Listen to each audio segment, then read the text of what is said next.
Hello everyone, स्वागत है आपका हमारे यूट्यूब चैनल में। इस वीडियो में हम आप सभी को आज बोर्ड परीक्षा के जो 4 अंक के क्वेश्चन पूछे जाते हैं गणित में उनको लेकर के आए हैं। तो ये क्वेश्चन 4 अंक के पूछे जाएंगे। आइए इसको सॉल्व करते हैं। तो ये हमारा पहला सवाल रहा, उस समांतर श्रेणी के प्रथम 51 पदों के योगफल ज्ञात कीजिए जिसके दूसरे और तीसरे पद 14 और 18 दिए गए हैं। तो दूसरा पद दिया गया है, चौथा पद दिया गया है। तो 51 पदों का योगफल ज्ञात करना है। तो पदों का योगफल ज्ञात करने के लिए हमें पहले पद और सारवंतर जो होता है डी और पदों की संख्या की जरूरत पड़ती है। तो यहाँ पर हम जानते हैं कि एन पदों का योगफल का सूत्र होता है n/2 ब्रैकेट में 2a प्लस, अब यहाँ ये हम मझला ब्रैकेट लगा देंगे, 2a plus n-1 into D. तो ये n पदों का योगफल का सूत्र होता है। तो इसमें देख रहे हैं हमें a की जरूरत पड़ेगी, d की जरूरत पड़ेगी। n बराबर 51 यहाँ दिया गया है। तो जब n बराबर 51 यहाँ दिया गया है तो यहाँ आइए हम इसको सॉल्व कर लेते हैं। यहाँ दिया गया दूसरा पद 14 और तीसरा पद दिया गया है 18। तो दूसरा पद t2 बराबर a प्लस 2-1 इंटू डी। नवा पद का सूत्र होता है a plus n-1 into D. ये tn नवा पद का होता है a plus n-1 into D. तो नवा पद हमें ज्ञात करना है। तो अगर दूसरा पद है तो a प्लस 2-1 यानी d, दो में से एक घटाएंगे तो एक ही आएगा, 1d को हम d लिख सकते हैं। और ये दिया गया है यहाँ पर 14 और तीसरा पद यानी t3 यहाँ दिया गया है a प्लस 3-1 यानी 2d और ये 18 दिया गया है। इन दोनों को हम हल कर लेंगे, यानी एक बार इसको जोड़ देंगे, एक बार इसमें से इसको घटा लेंगे। जब इसमें से इसको घटाएंगे तो हमारा d बराबर आ जाएगा, d का मान आ जाएगा 18 में से 14 घटाएंगे तो 4 आ जाएगा। यानी इस समीकरण से इसमें इसको घटाएंगे तो ये कैंसिल हो जाएगा, तो d बराबर 4 आ जाएगा। अब d का मान इसमें रखेंगे तो a बराबर हमारा आ जाएगा, 14 में से जब 4 घटाएंगे तो 10 आ जाएगा। अब यहाँ पर देख रहे हैं a और d का मान मालूम होगा, a यानी फर्स्ट टर्म, d यानी सारवंतर इसका। अब यहाँ पर पूछ रहा है 51वां पद, 51वां पद पूछ रहा है तो यहाँ लिख लेंगे हम S51 बराबर n बराबर 51 दिया गया है तो 51/2 लिख देंगे। अब फिर यहाँ पर ब्रैकेट में 2 इंटू a यहाँ हमारा आया है 10 प्लस n-1, n बराबर 51 है, 51-1 इंटू डी का मान यहाँ 4 आया है, यहाँ 4 लिख देंगे। अब इसी को सॉल्व कर लेंगे तो हमारा आंसर मालूम हो जाएगा, बराबर 51/2। अब यहाँ पर 20 धन 51 में से 1 घटाएंगे तो 50 हो जाएगा, 50 में 4 से गुणा करेंगे तो ये हमारा 200 आ जाएगा। तो ये हमारा आ गया है अब 51/2 गुणे 220, यहाँ 220 हो जाएगा तो ये कट जाएगा, यहाँ 110 हो गया। अब 110 का जब गुणा कर देंगे 51 में तो यहाँ पर 0 हो जाएगा, 11 1 कम 11 हो जाएगा, 11 5 55, 55 1 56। तो यानी 5610 यही हमारा आंसर होगा, जो 51 पदों का योगफल होगा जिसके दूसरे पद 14 और तीसरे पद 18 हैं। आशा करता हूं कि ये आप सभी की समझ में आ गया होगा। अब ये रहा अगला सवाल, दिया है कि शीर्ष 01, 21, 03 वाले त्रिभुज की भुजाओं के मध्य बिंदुओं को मिलाने वाले त्रिभुज का क्षेत्रफल ज्ञात करना है। तो ये भी 4 अंक का क्वेश्चन पूछा जा सकता है। यहाँ पर देखिए एक त्रिभुज हम बना लेंगे, ये हमारा त्रिभुज है जिसकी शीर्ष के निर्देशांक दिए गए हैं। तो ये शीर्ष इसका मान लेते हैं, ये 0 1 है, 0 और -1 दिया गया है, और ये दिया गया है 2 1, और इधर दिया गया है 0 3, 0 और 3। अब कह रहा है इनके मध्य बिंदुओं को मिलाने से, इसका मध्य बिंदु ये ले लेते हैं, इसका मध्य बिंदु ये और इसका मध्य बिंदु ये। तो जब दो बिंदुओं के निर्देशांक दिए गए हैं, यहाँ पर इसका मध्य बिंदु का निर्देशांक, तो ये इनके भुजों को जोड़ देंगे, 0 + 0/2 यानी ये 0 हो जाएगा, और -1 + 3 यानी 2/2 ये होता है 1। यहाँ पर इसका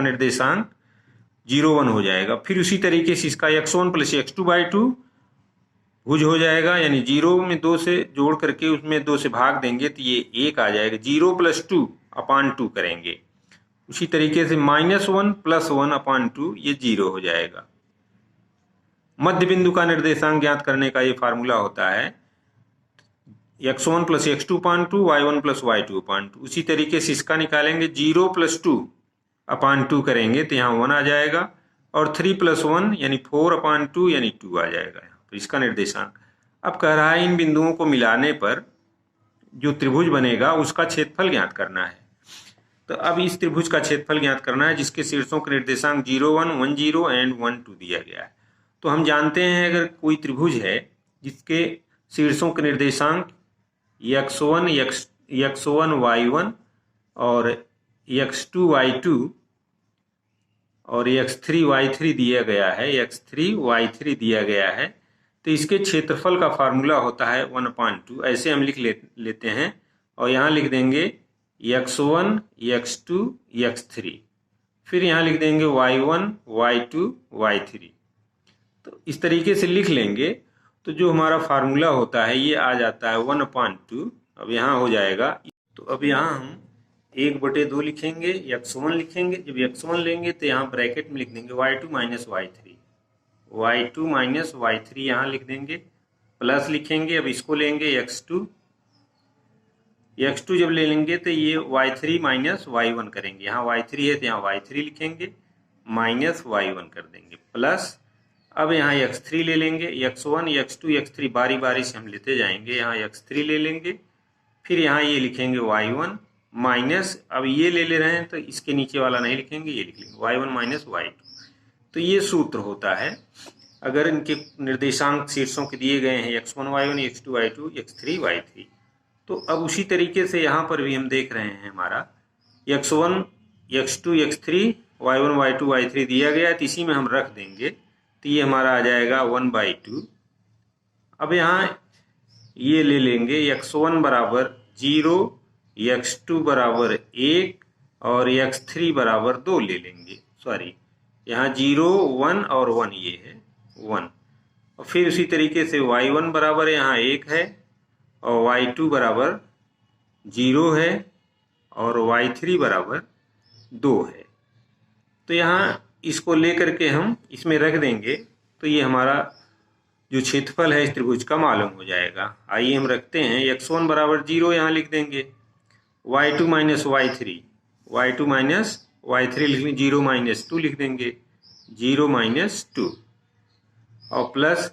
अब x2 ले लेंगे, x2 का मतलब 1 है और y3 - y1, y3 2 है y1 1 है तो 2 - 1 लिख लेंगे और प्लस x3 यहाँ पर 1 है, x3 यहाँ पर 1 है तो 1 लिखेंगे और यहाँ y1 - y2 है तो 1 - 0 लिख देंगे, 1 - 0।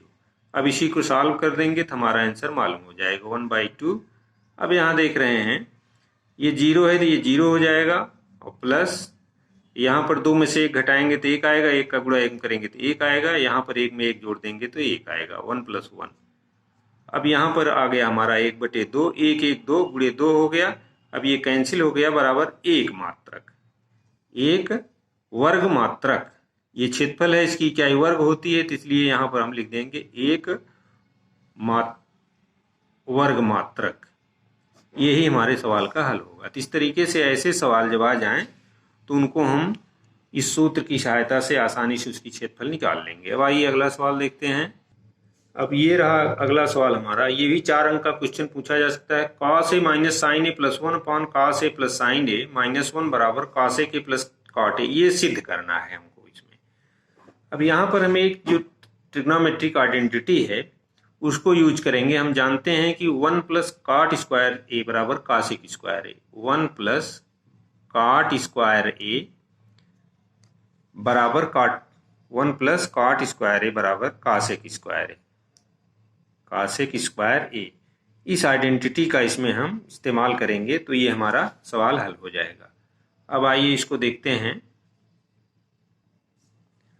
तो यहाँ पर देखिए लिखा गया है cos A - sin A + 1, 1 की जगह हम लिख देंगे यहाँ पर cos A square A - cot square A। यहाँ पर इसको ट्रांसफर कर लेंगे, पक्षांतर करेंगे तो कासेक स्क्वायर ए माइनस काट स्क्वायर ए बराबर 1। यहाँ जो 1 लिखा गया है उसकी जगह हम इतना लिख लेंगे, इसके बाद हमारा सवाल सॉल्व हो जाएगा। अब आइए इसको सॉल्व करते हैं। तो यहाँ पर हम लिखेंगे कास ए माइनस साइन ए प्लस 1 अपान नीचे कास ए प्लस साइन ए माइनस 1। ये हमारा लेफ्ट हैंड साइड है, इसी को लेकर के चलेंगे तो हमारा राइट हैंड साइड मालूम हो जाएगा। तो अब यहाँ पर हम अगर इसमें साइन ए से भाग दे देते हैं, कास ए अपान साइन ए, तो यहाँ 1 हो जाएगा, यहाँ पर 1 अपान साइन ए कास ए के हो जाएगा यहाँ पर। तो इसको इस तरीके से लिखा जा सकता है काट ए, कास ए अपान साइन ए काट ए हो जाएगा, अब माइनस 1 और प्लस यहाँ पर कासेक ए हो जाएगा, कासेक ए, क्योंकि हमने साइन ए से भाग दे दिया है सब में। तो यहाँ पर काट ए हो गया और यहाँ माइनस 1 हो गया, यहाँ पर 1 अपान साइन ए, ये कासेक ए उसकी जगह लिख दिया हमने। अब यहाँ उसी तरीके से इसमें भी कास ए अपान साइन ए, यहाँ पर हो जाएगा काट ए, अब यहाँ पर प्लस 1 माइनस कासेक ए, यहाँ पर भी हो जाएगा कासेक ए। यहाँ पर भी हमने साइन ए से भाग दे दिया, तो यहाँ ऊपर का साइन है नीचे का साइन है, दोनों कैंसिल हो जाएंगे, तो इसलिए इतना बच जाएगा। यहाँ पर एक स्टेप इसको सॉल्व कर लेंगे तो इतना आ जाएगा। अब 1 की जगह पर हम यहाँ लिख देंगे कासेक स्क्वायर ए माइनस काट स्क्वायर। तो आइए लिखते हैं इसको, बराबर काट ए, यहाँ लिखेंगे काट ए माइनस कासेक ए, और माइनस 1 यहाँ जो लिखा गया है उसकी जगह हम लिख देंगे कासेक स्क्वायर ए माइनस काट स्क्वायर ए, कासेक स्क्वायर ए माइनस काट स्क्वायर ए।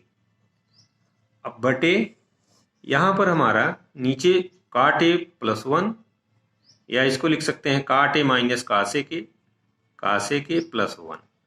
यहाँ पर ये चेंज हो जाएगा, थोड़ा सा इसको इधर कर लेंगे, इसको उधर। अब यहाँ पर ए स्क्वायर माइनस बी स्क्वायर वाला फार्मूला लगा देंगे और कॉमन ले लेंगे। तो आइए हम वहाँ पर फार्मूला यूज कर लेते हैं। तो ये हमारा हो जाएगा काट ए प्लस माइनस कासेक ए और माइनस, अब यहाँ पर हम अगर फार्मूले का इस्तेमाल करेंगे तो ए स्क्वायर माइनस बी स्क्वायर, ये हो जाएगा ए प्लस बी इंटू ए माइनस बी, यानी एक ब्रैकेट में हो जाएगा कासेक ए प्लस काट ए, दूसरे ब्रैकेट में हो जाएगा कासेक ए माइनस काट ए। अब ये इतना आ गया। अब नीचे यहाँ लिख देंगे, बहुत ही आसान सवाल है, मज़ेदार सवाल है, थोड़ा सा इसमें आइडेंटिटी का ही इस्तेमाल करना है। काट ए माइनस कासेक ए प्लस 1, कासेक ए प्लस 1 यहाँ लिख देंगे। अब यहाँ देख रहे हैं काट ए माइनस 1 इसमें भी है यहाँ पर, और इसमें भी कासेक ए माइनस काट ए, इसमें इसको कॉमन ले लेंगे हम अगर इन दोनों में, तो हमारा सवाल आगे देखिए आ जाता है। यहाँ पर एक प्लस का चिन्ह है, क्योंकि यहाँ पर हम काट ए प्लस कासेक ए माइनस 1, यहाँ पर भी प्लस चिन्ह रहेगा। तो अब यहाँ पर देख रहे हैं इसको कॉमन ले लेते हैं। तो आइए कॉमन लेते हैं, काट ए प्लस कासेक ए, जब कॉमन ले लेंगे तो यहाँ पर बचेगा हमारा 1, यहाँ 1 बचेगा, प्लस 1 प्लस या 1 माइनस कासेक ए माइनस काट ए हो जाएगा। जब यहाँ 1 माइनस करेंगे तो ये माइनस वाला प्लस हो जाएगा काट ए, और ये प्लस वाला माइनस हो जाएगा माइनस कासेक ए। और नीचे यहाँ दिया गया है, नीचे पर काट ए माइनस कासेक ए प्लस 1, ये कासेक है, कासेक ए प्लस 1। ये चीज देखिए, ये भी है काट ए प्लस 1 माइनस कासेक ए, काट ए प्लस 1 माइनस कासेक ए, तो ये इससे कैंसिल हो जाएगा। इसको हम व्यवस्थित कर सकते हैं, तो ये हमारा आ जाएगा कासेक ए माइनस काट ए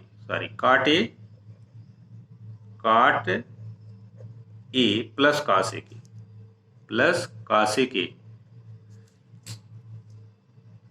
कासेक ए, यही हमें प्रूव करना था। काट ए प्लस कासेक ए, यही हमको प्रूव करना था। इस तरीके से ये सवाल सिद्ध हो जाता है। इसमें कुछ नहीं करना है, एक बार फिर से देख लेते हैं। यहाँ पर हम एक आइडेंटिटी 1 प्लस काट स्क्वायर बराबर कासेक स्क्वायर है या कासेक स्क्वायर माइनस काट स्क्वायर बराबर 1 का इस्तेमाल करेंगे। इसके बाद इसमें हम सब में साइन ए से भाग दे देंगे। जब साइन ए से भाग देंगे कास ए पान साइन ए माइनस साइन ए पान कास साइन ए पान साइन ए 1 हो जाएगा, ये कासेक ए हो जाएगा। तो यहाँ पर ये इस रूप में आ जाएगा काट ए माइनस 1 प्लस कासेक ए अपान काट ए प्लस 1 माइनस कासेक ए। अब यहाँ पर ये जो 1 लिखा गया है इसी को हम इसी की जगह कासेक स्क्वायर माइनस काट स्क्वायर ए लिख लेंगे। इसके बाद इस फार्मूले से ए स्क्वायर माइनस बी स्क्वायर वाले से इसको ब्रेक करके ए प्लस बी और इंटू ए माइनस बी वाला फार्मूला यहाँ पर हमने इस्तेमाल कर दिया। तो ये इतना आ गया कासेक ए प्लस काट ए कासेक ए माइनस। अब ये दोनों चीज इसमें भी है और इसमें भी है, कॉमन हमने ले लिया। जब कॉमन ले लिया तो अंदर ब्रैकेट के आ जाएगा 1 प्लस काट ए माइनस, यहाँ 1 बचेगा माइनस साइन, यहाँ पर ध्यान देना है 1 माइनस कासेक ए माइनस काट ए है, तो माइनस है तो ये प्लस हो जाएगा और प्लस है तो ये माइनस यहाँ हो जाएगा, क्योंकि इसके बाहर ऋण चिन्ह रहता है तो चेंज हो जाएगा। ये चीज यहाँ ध्यान देना है। फिर नीचे भी वहां जो लिखा गया है काट ए माइनस कासेक ए प्लस 1, ऊपर भी इसको काट ए माइनस कासेक ए प्लस 1 ये कट जाएंगे। हम जानते हैं कि जैसे योगफल में क्रम का कोई वो नहीं, चाहे ए में बी जोड़े चाहे बी में ए जोड़े कोई फर्क नहीं पड़ता है। उसी तरीके से इसको हम व्यवस्थित करके काट लेंगे। तो आशा करता हूं कि ये सवाल आप भी प्रूव कर सकते हैं। अब ये रहा अगला सवाल। इसमें दिया है एक टोपी शंख के एक छिन्नक के आकार की है। यदि इसके खुले सिरे की त्रिज्या 10 सेंटीमीटर और ऊपरी सिरे की त्रिज्या 4 सेंटीमीटर है और तिर्यक ऊंचाई दिया गया है 15 सेंटीमीटर, तो उसमें लगे कपड़े का क्षेत्रफल बताना है। तो यहाँ पर आइए हम इसको एक छिन्नक ले लेते हैं। छिन्नक हम जानते हैं शंख के उसको किसी भाग से काट लेते हैं तो जो भाग होता है वही छिन्नक कहलाता है। तो टोपी का आकार कुछ इस तरीके से होगा, नीचे की तरफ ये ऐसे होगा। ये छिन्नक जो हमारी बाल्टी होती है वो छिन्नक के आकार की होती है। यहाँ पर ये हमारा छिन्नक हो जाएगा, फ्रस्टम इसको अंग्रेजी में बोलते हैं छिन्नक, और ये उसका ऊपरी सिरा हो जाएगा। अब ऊपरी सिरा पैक रहेगा टोपी का, नीचे वाला सिरा खुला रहता है। अब यहाँ पर दिया गया है जो खुला सिरा है यानी नीचे वाला, इसकी त्रिज्या दिया है 10 सेंटीमीटर 10 सेंटीमीटर, और जो सिरा ऊपर वाला बंद है ये टोपी है, इसकी त्रिज्या दिया है 4 सेंटीमीटर, यानी ये 4 सेंटीमीटर दिया गया है। और तिरछी ऊंचाई दिया गया है, ये इसको मिला देंगे तो ये इसकी तिरछी ऊंचाई जो हो जाती है ये स्लांट हाइट, यहाँ पर ये नहीं, ये तिरछी ऊंचाई यहाँ पर होगी, ये 15 सेंटीमीटर है, 15 सेंटीमीटर। तो पूछ रहा है इसमें कितना कपड़ा लगा हुआ है, तो कपड़ा यानी इसका हम पार्श्व पृष्ठ जो है उसका क्षेत्रफल निकालेंगे और ऊपर वाला ये जो पोर्शन है इसका क्षेत्रफल निकालेंगे। तो ये सर्कुलर पोर्शन है तो इसका क्षेत्रफल होगा पाई आर स्क्वायर और इसका होता है pi r l r plus r होता है। जो छिन्नक होता है उसका पार्श्व पृष्ठ होता है pi r l r plus l. यहाँ पर कपड़े का क्षेत्रफल, टोपी में लगे कपड़े का क्षेत्रफल होगा, कपड़े का क्षेत्रफल बराबर ये छिन्नक का पार्श्व पृष्ठ का क्षेत्रफल। तो छिन्नक होता है उसके पार्श्व पृष्ठ का क्षेत्रफल pi L into R plus R, जहां आर और आर उसकी त्रिज्याएं हैं, और प्लस इसका क्षेत्रफल पाई आर स्क्वायर। यही इतना कपड़ा उसमें लगेगा। अब ये चीजें दी गई हैं, इसमें मान रख देंगे तो हमारा सवाल हल हो जाएगा। तो यहाँ पर पाई और एल का मान दिया गया है 15 सेंटीमीटर, तिरछी ऊंचाई 15, और गुणे आर प्लस आर, यहाँ 10 है, 10 धन 4 लिख देंगे, 10 धन 4 धन पाई इंटू आर स्क्वायर। ये आर यहाँ पर जो बंद क्षेत्र है उसका 4 गुणे 4 कर देंगे, 4 गुणे 4। अब ये हो जाएगा हमारा 10 4 14, 15 में 14 गुणा कर देंगे, पाई इंटू 15 गुणे 14 धन 16 पाई, यहाँ हो जाएगा 16 पाई, 4 चौके 16 पाई। अब गुणा कर लेंगे तो 15 चौके 60, 15 के 15 6 21, यानी 210 पाई धन 16 पाई 16। तो ये हो जाएगा 10 16 10 26, यानी 226 पाई, 226 पाई वर्ग इकाई, वर्ग सेंटीमीटर, वर्ग सेंटीमीटर। यही इतना कपड़ा इसमें लगेगा। पाई का मान हम रख करके इसको सॉल्व भी कर सकते हैं। तो आशा करता हूं कि ये इस तरीके के सवाल जो छिन्नक होते हैं, छिन्नक एक चीज जान लीजिए कि कोई कोण रहता है, इसके यहाँ से अगर हम काट देते हैं और नीचे वाला पोर्शन ये हमारा एक छिन्नक होता है, फ्रस्टम होता है। तो उसी तरीके से बाल्टी होती है, बाल्टी का अगर आयतन पूछा जाए तो उसका फार्मूला πh/6 r+r होता है। तो ये उससे संबंधित सवाल परीक्षा में भी पूछे जा सकते हैं, तो हमें तैयार रखना होगा। तो आज हम इस तरीके से आप सभी को ये जो 4-5 सवाल बताया हमने, ये पूरे सिलेबस से कवर करके बताया है। जो महत्वपूर्ण प्रश्न हैं पूछे जा सकते हैं, आप सभी को तैयार रखना है। तो आज बस इतना ही, फिर मिलेंगे अगले वीडियो में। तब तक के लिए मस्त रहिए, धन्यवाद।